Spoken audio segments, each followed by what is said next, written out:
พระเอกนั่นเป็นสวัสดีครับพี่น้องFC ที่เป็นตาหักสุขุสุคนครับผมช่องตนวิมลชัยและเพื่อนอภิเชียวครับตอนนี้นะครับวันนี้นะครับพวกเราทั้งสองวงนะครับกับเผาแก้วน่าจะเป็นพึ่งแก้วสีอุบลปะกันครั้งแรกในการวีรวัฒน์เรื่องรายวันปฐมนิเทศครั้งแรกวันนี้นะครับเนี่ยชาละวัฒน์ปีนั้นเป็นลำเภาตะลุวันวันน้ำพุสารวันเนี่ยน้ำพุสารวันกับแม่พ่อว่าหลังมาอีกก็เห็นกันกับน้ำพุสารวันมีระเบิดยังไงเนี่ยแล้วก็เหนียวลักษณะอยู่ในยุคนั้นไปมากเอาสื่อซะผมเปลี่ยนนักเอกสุปีงงบอก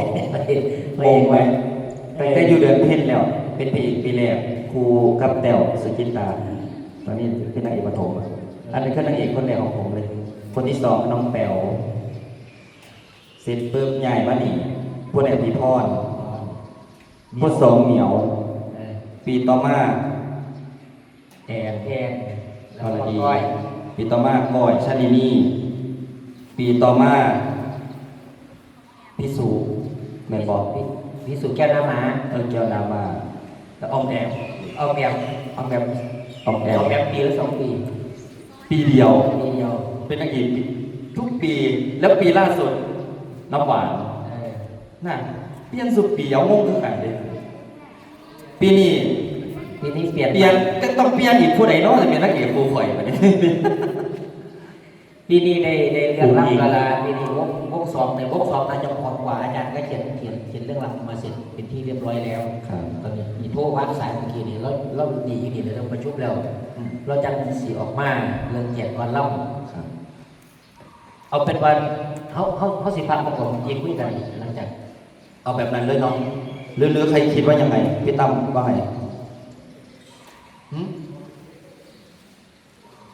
เอาให้แล้วเลยเนาะมันจังบอกกลับไปกลับมาอย่างดูทีเดียวจบเลยเพราะว่ามันจะต่างจากอะไรนะมันจะต่างจากลำบอนแก่นกันนี่คือลำเพื่อนมันบริเวณนั้นมันก่อนลำบอนเงาก่อนบอนนี่แต่ว่าต้องถามพี่สุกับพี่อมแก้มก่อนว่าตั้งแต่เล่นมาเนี่ยท่านล้ำถือก็เถื่อไปลูกมันล้ำหยาดลำเพื่อนเนาะมันล้ำหยาดไปลูกแต่ว่ามันไงตรงที่ว่าก่อนล้ำมันสั่นไม่ได้ล้ำหลายแต่ปากกับปายาเย็นแต่มันอยู่ในเอกลักษณ์ของเขาส่วนมากสิจวดเมื่อใดก็ดังกันพอต้องลำซอยเตยมันจะต่างจากคอนแกนเลยคอนแกนไม่ได้กระตับต้องล้ำเห็นโจ๊กพองแต่ของเราคือถ้าไปนั่งลำเหมือนกับเฝ้าเตยแมนตัดแต่ตลอด24ได้กับเบิ้งสักวันละปีนี้มันแต่ละปีมันจะตลาดครับการตลาดบางเรื่องแต่โจมมากว่าเรื่องฟังทั้งหลายแต่ปีที่แล้วเนี่ยผมยุคขันบอกตั้งแต่มือสอบรับจนว่ามือออกพวกจนว่าเปลี่ยนพวกผมก็เห็นพวกสองเนี่ยจักเถื่อนได้ยินกระแสที่ดีว่าพวกสองเล่นได้ดีว่าสัตว์เนี่ยก็พอก็ดีใจน้ำขอบคุณครับเนาะปีที่แล้วให้พี่วัดคุมทั้งเรื่องเลยเพราะไม่ได้เข้ามาดูเพราะว่าช่วงที่เขาก็สอบพอพยูพอดีให้มันออกเลยบริบูรณ์แล้วก็ปีนี้ครับที่เวลาเลยพอสมมติเบิ่งมาติวก่อนให้อยากให้ล้ำใดเพื่อสิเดนไปสอนรุ่นต่อไปพระเอกวัดก็อยู่มาตั้งสำนักนางเอกแต่ยังไม่ทันได้มากกว่ากันบอกแต่ว่ามันก็เป็นเอกลักษณ์ของเขาอย่างพี่อ้อมแบบอย่างพี่สูงอย่างนี้เขียนกันจนถามมันนางหายจนว่าจับมือเนาะว่าสิมาแต่ก็ยังไม่ได้ที่พอเขียวอยู่สุดมันคือเขียวอย่างไรคุณเธอได้มันเป็นเอกลักษณ์ของเจ้าของมันจะได้รู้ว่าจุดไหนเป็นจุดไหนนั่นสิปีนี้อาจารย์รับแบบใครแน่โยมรู้สึกว่าแจ้งก่อนรับแบบรู้สึกว่าเที่ยงที่ปีบ่ได้บ่เดี๋ยวจะคุยกันประมาณสัก5 ชั่วโมงวันนี้เดี๋ยวพอที่ของคนอยากไปธุระจะเข้ากันเดี๋ยววัน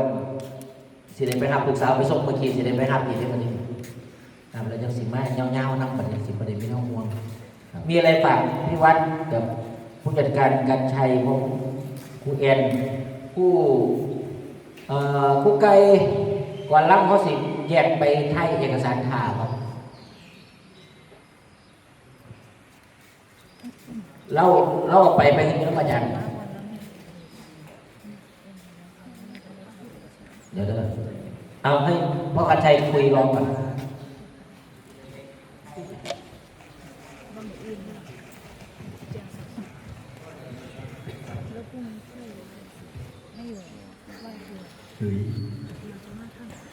ใครอยากถามอะไรไหมครับว่ามียังบอกไม่ได้ถามบอกถามว่าจะซื้อได้ดิ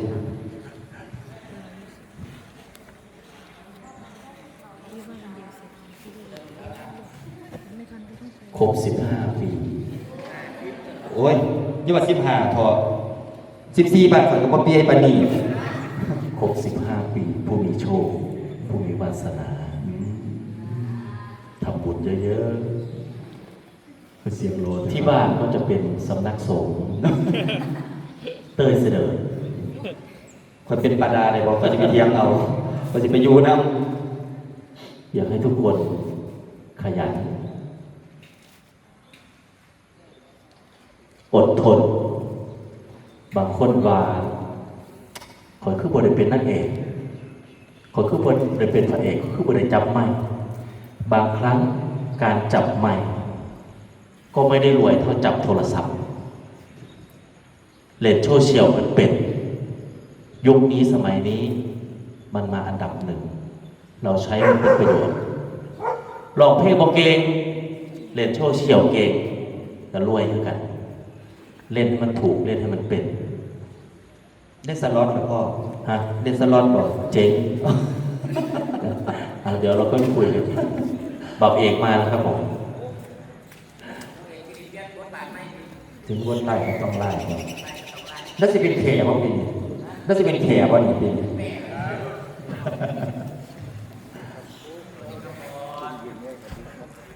สวัสดีครับบอสโจครับมาแล้ว ขอเชิญท่านประธานขึ้นสู่ยอดเสาครับที่บอกว่าหุ้นแถมจากธนาคารด้วย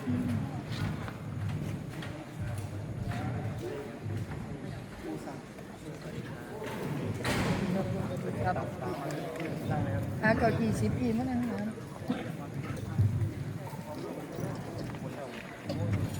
เอามาสีดำนี่คือจะซื้อชูกินบ้านไปลูกคุณหนูตีลูกพญานาคตี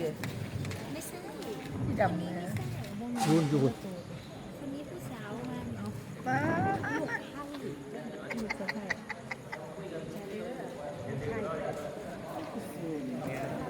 นี่ได้เพื่อนบ้าน สำนีบอกมาละห้อง2 วง